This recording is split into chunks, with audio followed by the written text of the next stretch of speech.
মানুষ দেখি তো গরবারি সেরে মানুষ বাগিত গরবারি সেরে মানুষ বাগিত সাপে কাটবে গুরুজু মারবে ওই না কবরে। কথা বলেন ঠিক কিনা? এই পৃথিবীর শুরু লগ্ন থেকে আজ পর্যন্ত এবং এই মুহূর্ত পর্যন্ত যত মানুষ আছে এবং কিয়ামত পর্যন্ত যত মানুষ দুনিয়ার মধ্যে আসবে, কেউ কি দুনিয়ার মধ্যে সর্বদাই থাকতে পারবে বাজান? সর্বদাই সব সময় কেউ থাকতে পারবে না। সেই কারণে আমার রব্বে কাবা আল্লাহ পাক রব্বুল আলামিন পবিত্র কালামুল্লাহর মধ্যে ইরশাদ করেন, কুল্লু নাফসিন যায়িকাতুল মাউত। আল্লাহু আকবার। আল্লাহ পাক রব্বুল আলামিন বলেন, এই পৃথিবীর মধ্যে যত জিনিস আমি সৃষ্টি করেছি সব জিনিসকে একদিন না একদিন মৃত্যুর স্বাদ গ্রহণ করতেই হবে। ইংরেজিতে একটি প্রবাদ রয়েছে, ম্যান ইজ মর্টাল, মানুষ মরণশীল। কেউ এই মরণ থেকে রক্ষা পাবে না, হাজার চেষ্টা করলেও রক্ষা পাবে না। ভাই একটু ইকো কমিয়ে দেন। হাজার চেষ্টা করলেও মানুষ বাঁচতে পারবে না। দেখেন, 1, 1.5, 2, 3 বছর পূর্বের দিকে তাকিয়ে দেখেন, এই দুনিয়ার মধ্যে কত মানুষ ছিল আপনার সাথে চা খেয়েছে, আপনার হাত ধরে রাস্তায় ঘুরেছে, আপনার হাত ধরে পর্যন্ত এসেছে, বাজার পর্যন্ত এসেছে, কত কি করেছেন। আজকে কিন্তু তারা এই দুনিয়ার মধ্যে বেঁচে নাই। কথা বলেন ঠিক কিনা? সম্মানিত হাজিরিন, তাহলে বোঝা গেল এই পৃথিবীর মধ্যে কেউ সব সময় থাকতে পারবে না। আল্লাহ পাক রব্বুল আলামিন যখন ডাক দিবে তখনই আল্লাহর ডাকে সাড়া দিয়ে কবরে যাইতে হবে। কথা বলেন ঠিক কিনা? এই পৃথিবীর মধ্যে যত সম্পদওয়ালা, যত টাকাওয়ালা, যত জমিওয়ালা থাকুক না কেন, সবাইকেই এই কবরে যাইতে হবে। কেউ কি অস্বীকার করতে পারবেন? এই পৃথিবীর মধ্যে সারা পৃথিবী যারা রাজত্ব করেছে, শাসন করেছে, মুসলমানদের মধ্যে একজন হচ্ছে বাদশাহ জুলকারনাইন। সম্মানিত বাপজানেরা ও গোবিন্দাসীর বাপজানেরা, এলাকার কলিজার টুকরা যুবক ভাইরা খেয়াল করে শুনতে হবে।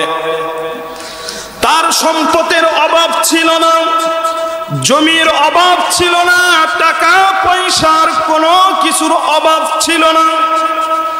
একদিন তার আত্মীয় স্বজন সন্তানদেরকে ডাক দিয়ে বলে, ও সন্তানেরা, আমি যখন ইন্তেকাল করব, আমি যখন মারা যাব, আমার লাশটাকে যখন তোমরা ওই 4 পা গাড়ির মধ্যে খাটের মধ্যে রাখবে, যখন কাঁধে নিবে তখন হাত জুতো এরকম ভাবে বের করে দিবে, মানুষ যেন বুঝতে পারে আমি কোনো কিছু তাদের কাছে চাচ্ছি।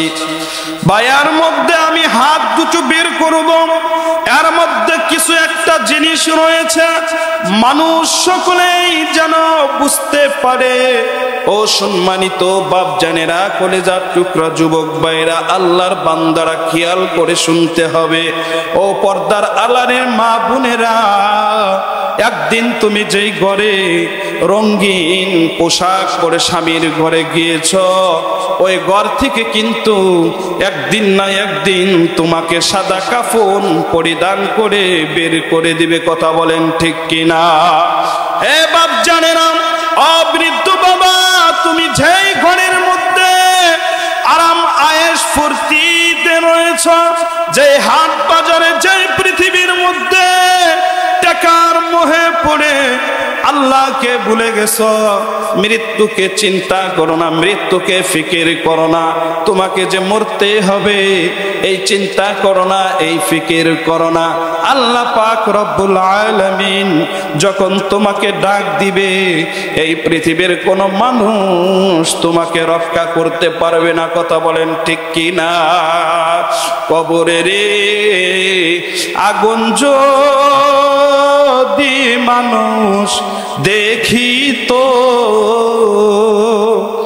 গরবারি সেরে মানুষ বাগিত, গরবারি সেরে মানুষ বাগিত। সাপে কাটবে, গুরুজু মারবে ওই না কবরে। কথা বলেন ঠিক কিনা? মানুষ আজকে কবরের আযাবকে ভুলে গেছে। যেই কবরের মধ্যে সাপে কাটবে, গুরজু মারবে, হাদিসের মধ্যে এসেছে এমন কিছু ফেরেশতা কবরের মধ্যে আল্লাহ পাক রব্বুল আলামিন পাঠিয়ে দিবে, যাদের কান দিয়ে শোনা যাবে না, যার চক্ষু দিয়ে দেখা যাবে না, যার অন্তরে মায়া থাকবে না, এরকম কিছু ফেরেশতা পাঠিয়ে দিবে। সেই কারণে বাজান, আমি আপনাদেরকে দুটি পায়ে ধরে বলবো, অনুরোধ করে বলবো, এখনো যারা গুনার কাজ করতেছেন, গুনার সাথে জড়িত রয়েছেন, গুনাহকে ছাড়েন, ইবাদতের রাস্তায় চলে আসছেন, তাফসিরুল কোরআন মাহফিলকে ভালোবাসেন, কোরআনকে ভালোবাসেন, নামাজ পড়েন 5 ওয়াক্ত, আল্লাহকে মহব্বত করেন, আল্লাহর দিকে চলে আসেন, মসজিদ মাদ্রাসার দিকে চলে আসেন। এগুলা যদি করতে পারেন, অবশ্যই আপনার মরতে দেরি হয়ে যাবে। আল্লাহ পাক রব্বুল আলামিন আপনাকে জান্নাতে দেরি করবেন না। সুবহানাল্লাহ। আমি বলতেছিলাম বাজান, আল্লাহর বান্দা বাদশাহ সিকান্দার জুলকারনাইন তার সন্তানদেরকে নিয়ে এরকম ভাবে ওসিয়ত করলেন, এরকম ভাবে বলে যাইতেছে, এরে সন্তানেরা, আমি যখন ইন্তেকাল করব, আমি যখন লাশ হয়ে যাব, তখন আমার ওই খাটের মধ্যে লাশটা যখন রাখবা, আমার হাত দুটো এরকম ভাবে বের করে রাখবা। ইন্তেকাল করার পর তার হাত দুটো এরকম ভাবে রেখে দিয়েছে, এরকম ভাবে বের করে দিয়েছে। মানুষ সকল যারা ছিল তারা বলতেছে, হায় রে বাদশা, এই দুনিয়ার মধ্যে এত জিনিস তুমি নিয়েছ, এত জিনিস খেয়েছ, এখন ইন্তেকাল করেছ, এখন লাশ হয়েছ, তুমি কবরের মধ্যে যাবা, তারপরেও হাত দুটো বের করে আমাদের কাছে সম্পদ, টাকা পয়সা, এই দুনিয়াবে এখনো বলতে পারো নাই। এই কথা যখন বলতেছে, তার আত্মীয় স্বজন, তার সন্তানেরা বলে, না না না, আমার আব্বা দুনিয়ার সম্পদের জন্য হাত দুটো বার করতে বলে নাই, দুনিয়ার টাকার জন্য, দুনিয়ার পয়সার জন্য আমার বাবার হাত দুটো বের করতে বলে নাই।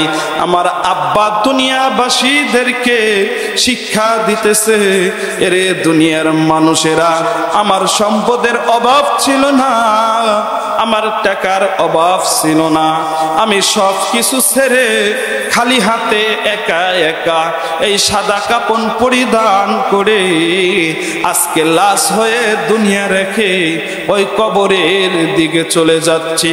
অতএব গোবিন্দাসীর বাপজানেরা, এই ঘটনা থেকে আমাদের শিক্ষা নেওয়া উচিত, এই ঘটনা থেকে আমাদের বোঝা উচিত, এই দুনিয়ার মধ্যে যত সম্পদ যাহা কিছু আছে, এই সম্পদ কিন্তু আমাদের সাথে যাবে না। সন্তান, টাকা পয়সা যাহা কিছু আছে এই দুনিয়ার মধ্যে পড়ে থাকবে, সাথে যাবে একমাত্র আপনার আমল এবং নেক যেই কাজ করে গেছেন এইগুলা আপনার সাথে একমাত্র চলে যাবে। কথা বলেন ঠিক কিনা? তাহলে এই দুনিয়ার মধ্যে থেকে আজরাইল কখন আপনার সামনে চলে আসে, আমার সামনে চলে আসে, কেউ বলতে পারবে না, কেউ বলতে পারবে না। আল্লাহ পাক রব্বুল আলামিন সেই কারণে বলেছেন কুল্লু নাফসিন যায়িকাতুল মাউত। আল্লাহু আকবার। আল্লাহ পাক রব্বুল আলামিন বলেন কুল্লু নাফসিন যায়িকাতুল মাউত। এই পৃথিবীর সব কিছুকে একদিন না একদিন মৃত্যুর স্বাদ গ্রহণ করতেই হবে। কথা বলেন ঠিক কিনা? আমাকে আপনাকে এই মাহফিলের বক্তা এবং কি প্রধান অতিথি যারা আছে সবাইকে মৃত্যুর স্বাদ গ্রহণ করতে হবে। কথা বলেন ঠিক কিনা?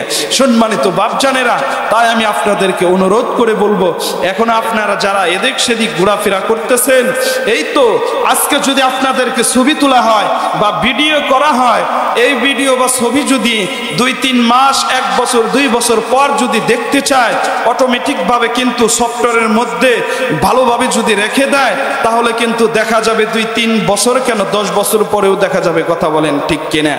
আপনি আর আমি কোথায় কি করতেছি, কোথায় গুনার কাজ করতেছি, কোথায় নেক কাজ করতেছি, কোন মসজিদে নামাজ পড়তেছি, কোন তাফসিরে বসেছি, এই গোবিন্দাসী 3 দিন ব্যাপী তাফসিরুল কোরআন মাহফিলে দ্বিতীয় দিন যে আপনি আর আমি যে বসেছি, এই বসার দৃশ্যটা আল্লাহর কুদরতি ক্যামেরার মধ্যে ভিডিও হচ্ছে।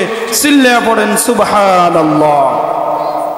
কাল কঠিন ময়দানে যখন মানুষগুলো একটা মাত্র নেকির অভাবে জান্নাতে যাইতে পারবে না, নারে তাকবীর, নারে তাকবীর, প্রধান বক্তার আগমন, ওসমান গনি মুসাফিরি হুজুরের আগমন, গোবিন্দাসীর পক্ষ থেকে নারে তাকবীর। সকলেই পড়ি সুবহানাল্লাহ। আরেকবার পড়ি আলহামদুলিল্লাহ। আজকের মাহফিলের যিনি প্রধান বক্তা এবং প্রধান বক্তা মাত্রই এসে উপস্থিত হয়েছেন, আরেকবার পড়ি সুবহানাল্লাহ। প্রধান বক্তা এবং দ্বিতীয় বক্তা এবং সভাপতি সকলে এসে উপস্থিত হয়েছেন, এটা আমাদের জন্য খুশির সংবাদ। কথা বলেন ঠিক কিনা? অতএব সম্মানিত এলাকাবাসী, আপনারা যারা এদিক সেদিক ঘোরাফেরা করতেছেন, অতি তাড়াতাড়ি আপনারা এই জালিসুর রহমান বেহেশতের বাগানে এসে বসে যান। হয়তোবা এই উসিলায় আপনাকে আমাকে আল্লাহ পাক রব্বুল আলামিন মাফ করে দিয়ে জান্নাতের একজন সদস্য হিসাবে কবুল করে নেবেন। চিল্লা পড়েন সুবহানাল্লাহ। সম্মানিত হাজিরিন, আমি বলতেছিলাম কাল কঠিন ময়দানে যখন মানুষগুলো একটা মাত্র নেকির অভাবে জান্নাতে যাইতে পারবে না, তখন আল্লাহ পাক রব্বুল আলামিন ফেরেশতাকে বলবে, রে ফেরেশতা, বান্দার আমলনামা বের করো, বান্দার যে ভিডিওটা ছিল এই ভিডিও বের করো, আমি দেখব আমার বান্দা কোথায় সবের কাজ করেছে, কোথায় ইবাদত করেছে, কোনো কিছু দেখা যায় কিনা, এই ভিডিওটা চালু করো। যখন সঙ্গে সঙ্গে ফেরেশতারা বান্দার আমলনামা ভিডিও চালু করে দিবে, আল্লাহ পাক রব্বুল আলামিন দেখতে পারবে গোবিন্দাসী তাফসিরুল কোরআন মাহফিলে দ্বিতীয় দিন আপনারাই সাবিনার নিচে বসেছিলেন। আল্লাহ পাক রব্বুল আলামিন বলবে, এরে ফেরেশতা, এটা কিসের মজলিস, এটা কিটে কোন জিনিসের মজলিস? ফেরেশতারা বলবে, ওগো রব্বে কাবা, দয়াময় আল্লাহ, এইখানে তো তোমার কোরআনের তাফসীর হয়েছে, তোমার বন্ধুর হাদিসের কথা বলা হয়েছে। আল্লাহ পাক রব্বুল আলামিন বলবে, এরে বান্দা, যা যা যা, এই একটা মাত্র ভালো কাজ করার উসিলায় এই তাফসীরুল কোরআন মাহফিলে বসেছিলা, এর উসিলায় আমি রব তোমাকে মাফ করে দিলাম। চিল্লা পড়েন সুবহানাল্লাহ। বাজান, আমি বলতেছিলাম পৃথিবীর সব মানুষকেই মৃত্যুর স্বাদ গ্রহণ করতে হবে। আল্লাহর পয়গম্বর মৃত্যুকে কেমন কাছে মনে করতেন, ফেরেশতাদেরকে সাহাবীদেরকে কতটা কাছে মনে করার শিক্ষা দিতেন। একদিন মসজিদের মধ্যে পয়গম্বর সাহাবীদেরকে বলতাছে, ওরে সাহাবীরা, তোমরা মৃত্যুকে কেমন কাছে মনে করো? একজন একজন করে সাহাবীদেরকে আল্লাহর পয়গম্বর সাল্লাল্লাহু আলাইহি ওয়াসাল্লাম প্রশ্ন করলেন, এরে সাহাবীরা, তোমরা মৃত্যুকে কেমন কাছে মনে করো? তোমরা মৃত্যুকে কেমন কাছে মনে করো? আস্তে আস্তে হযরত আলী পর্যন্ত এসেছে। আলী পর্যন্ত আসার পর হযরত আলী বলতেছে, ওগো পয়গম্বর, আমি নামাজ এক ওয়াক্ত পড়েছি, এখন তারপরের ওয়াক্ত পড়তে পারবো কিনা এর কোনো গ্যারান্টি নাই। পয়গম্বর বলেন, না এরে সাহাবীরা, আমি এক ওয়াক্ত নামাজের মধ্যে ডান দিকে সালাম ফিরিয়েছি, এখন বাম দিকে ফিরাইতে পারবো কিনা এর কোনো গ্যারান্টি নাই। আল্লাহর পয়গম্বর বলতেছে, নামাজের মধ্যে ডান দিকে সালাম ফিরিয়েছি, এখন বাম দিকে ফিরাইতে পারবো কিনা এর কোনো গ্যারান্টি নাই। অতএব সম্মানিত বাপ জানেরা, কলিজার টুকরা যুবক ভাইরা, মৃত্যুকে বেশি বেশি স্মরণ করতে হবে, মৃত্যুকে বেশি বেশি স্মরণ করতে হবে, মৃত্যু নিয়ে আমাদেরকে বেশি বেশি চিন্তা করতে হবে। আল্লাহ পাক রব্বুল আলামিন আমাদের সব ভাইকে এই মৃত্যুকে বেশি বেশি ফিকির করার তৌফিক দান করুক। যেই কয়দিন হায়াত দিয়েছে, আমরা যেন কোরআন হাদিস অনুযায়ী এই হায়াতটা শেষ করতে পারি। ইমানি হালতে আল্লাহ যেন আমাদেরকে মৃত্যু দান করে। সকলে বলি আমিন। ওয়া আখির দাওয়ানা আলহামদুলিল্লাহি রাব্বিল আলামিন। আসসালামু আলাইকুম ওয়া রাহমাতুল্লাহ।